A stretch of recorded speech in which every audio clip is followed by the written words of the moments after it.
प्यारे बच्चों, आज की कहानी है एक प्यासा कौवा। गर्मियों का दिन था। सूरज आग की तरह दहक रहा था। परिंदे प्यास से परेशान थे।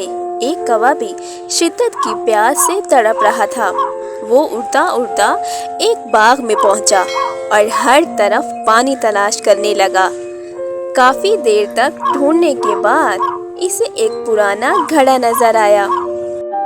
कौवा खुशी खुशी घड़े के पास गया। इसने चोंच अंदर डाली मगर पानी बहुत नीचे था। वो पानी नहीं पी सका। कौवा बहुत फिक्रमंद हुआ लेकिन हार नहीं मानी। वो इधर उधर देखने लगा। करीब ही छोटे छोटे कंकड़ पड़े थे।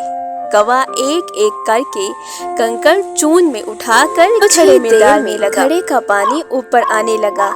आखिरकार पानी किनारे तक आ गया। कौवा खुशी खुशी पानी पीने लगा। इसकी प्यास बुझ गई और वो खुश होकर उड़ गया। इस कहानी का इखलाकी सबक है, ज़रूरत के वक्त अक्ल और मेहनत से कोई भी मुश्किल काम आसान किया जा सकता है। Subscribe for more stories.